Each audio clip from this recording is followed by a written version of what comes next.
how we can use a cursor to process the data on a row by row basis.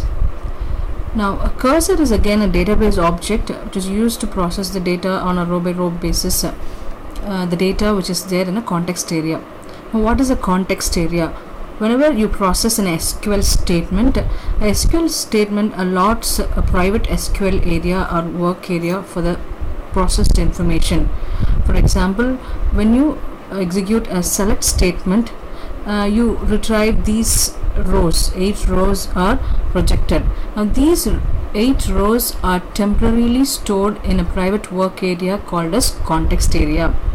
Now you can process these rows in the context area on a row by row basis with the help of a cursor. Now cursor is a pointer to this context area, and it normally points to the first record of the context area, and you can fetch the row one by one by incrementing the pointer, cursor pointer. Now there are two types of cursors, implicit cursor and explicit cursor. Oracle has implicit cursors, and it is automatically creates an implicit cursor for each SQL statement. But when do we require an explicit cursor? We would require an explicit cursor when we want a bunch of data to be inserted or updated or deleted one by one. Normally Oracle is good at doing any DML operations as a set, but when it comes to row by row basis, it is tedious in Oracle.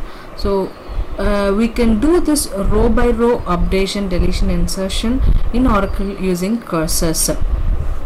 Normally it's not advisable to use a cursor because it takes long time to execute. We'll see how we can use a cursor and access the rows in the record set, active record set. First you'll have to declare a cursor variable, and then you have to open the cursor. So once you open the cursor, the memory area is allocated, and then you have to use the fetch command to fetch the data one by one from the context area, then process the data, and then at the end you have to close the cursor to release the space allocated to it. The syntax for opening a cursor is open cursor name, and then for fetching the rows in a cursor you have to use fetch cursor name into a variable or fetch cursor name into a PLSQL record. And at the end you have to close a cursor using the syntax close cursor name. Now these are some of the explicit cursor attributes. Whenever there is no record to be fetched from the active set, this percentage not found attribute, then percentage found returns true, and percentage row count returns the number of records fetched from the cursor at that point of time, and percentage is open returns true if the cursor is open. Now we'll see some examples. Now as I said, for using a cursor you will have to declare a cursor. So you'll have to name a cursor and declare a cursor. So see here, we are declaring a cursor called C1 on the record set which is produced by select star from employees. So C1 is now a pointer to the records which are projected by the select statement select star from employees. Now you are declaring a variable X of data type employees percentage row count. You are declaring a variable X of data type employees row type.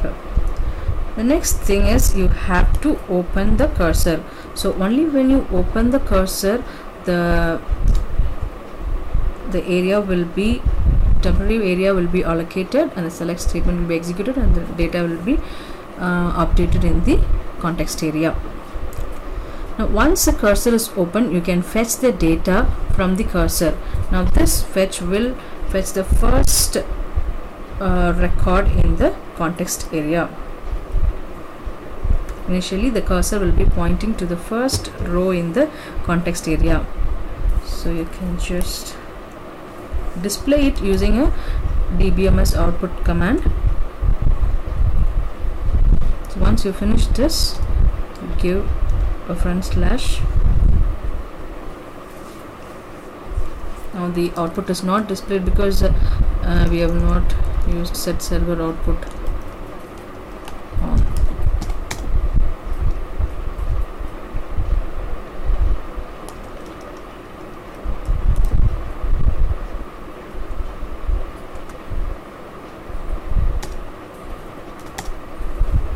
So this displays the first record. Now if at all I want to display the second record, if I want to display the second record, then I'll have to fetch the data again. So when I give a next fetch, it automatically increments the pointer value and fetches the next value in the active record set. So maybe we can do this by putting another fetch over here.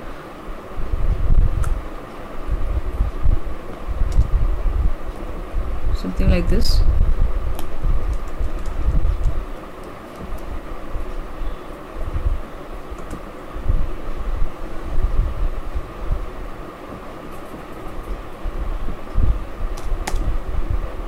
So this gives you the first two records. Now this is not advisable because you cannot use several fetch statements because you don't know how many rows are exactly there in your active record set. So this is where you can use either a while loop or a for loop to fetch the data from the record set. So you can use these attributes not found to give a end condition for the loop. So here we see how to fetch the record using a while loop. How to fetch the record using while loop from one after other.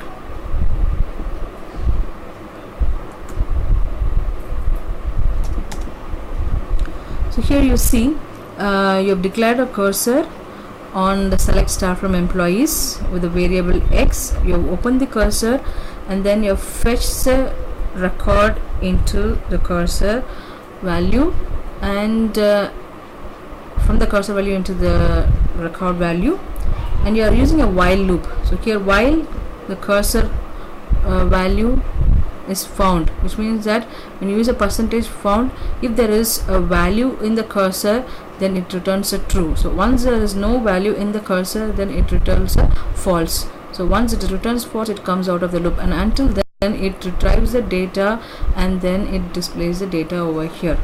Okay, now the same thing you can use it using a for loop.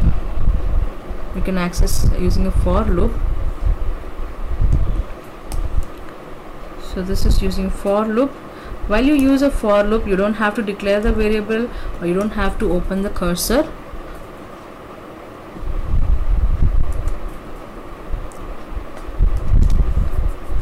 So here is example where you are using a for loop to retrieve the data in the record set one after the other.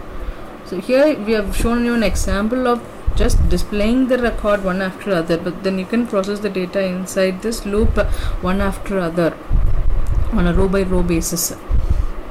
Now here you can see there is no declaration of the variable, and there is no opening of the cursor and closing of the cursor whenever you use a for loop. So you give for x in cursor, so until the end of the cursor the loop executes. It retrieves the row one after other and it displays the row, and there is an end loop.